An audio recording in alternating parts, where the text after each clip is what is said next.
இப்போ நம்ம பார்க்க போகிற டாபிக் பார்த்தீங்கன்னா ஆன்டி ஏஜிங். அதாவது சின்ன வயசுலேயே நமக்கு வந்துட்டு ரொம்ப முதிர்வான தோற்றம் இருக்கும். ஆண்களாக இருந்தாலும் சரி, பெண்களாக இருந்தாலும் சரி. இப்போ 12th படிப்பாங்க அல்லது காலேஜ் ஃபர்ஸ்ட் இயர் போயிருப்பாங்க. வெளியே ஏதோ ஒரு பக்கம் நீங்கள் பஸ்ஸில் போகிறீங்க, இல்லை வெளியே மார்க்கெட்டில் எங்கேயோ போகிறீங்கன்றப்ப உங்களை பார்த்தது கேட்பாங்க, எத்தனை குழந்தைங்க இருக்குது, கல்யாணம் ஆயிடுச்சா அப்படின்ற மாதிரி கொஞ்சம் ஏஜ்டாக தெரிகிற மாதிரியே உங்கள்கிட்ட பேச ஆரம்பிப்பாங்க.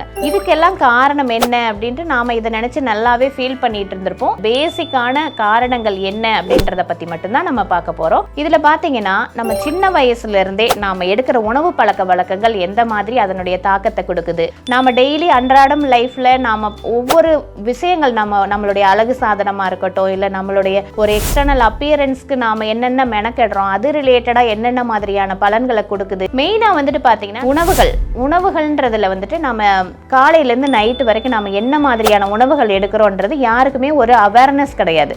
எந்த டயத்துக்கு நாம தண்ணி எடுக்கிறோம், என்ன மாதிரியான உணவுகள் எடுக்கிறோம், அந்த உணவுகள்ல என்ன மாதிரியான சத்துக்கள் நிறைந்து இருக்குது, நம்ம காலத்துக்கு ஏத்த மாதிரி வெயில் காலமோ மழை காலமோ அதுக்கேற்ற மாதிரியான உணவுகள் என்னென்ன எடுத்துக்கணும், அந்த ஒரு நாலேஜ் நமக்கு மெயினா இருக்கணும். நாம எடுக்கிற உணவுகள் எல்லாமே ஒரு கண்மூடித்தனமா எடுத்து நம்மளுடைய கழிவுகள் நம்மளுடைய உணவு மண்டலத்துல, செரிமான மண்டலத்துல ஒரு பெரிய தாக்கத்தை ஏற்படுத்துது. இந்த கழிவுகளினுடைய தேக்கம் தான் நோய்களினுடைய வெளிப்பாடுன்றதுதான் நம்மளுடைய முக்கியமான கான்செப்ட். சரண்ஸ் ஹாஸ்பிட்டல்ஸ்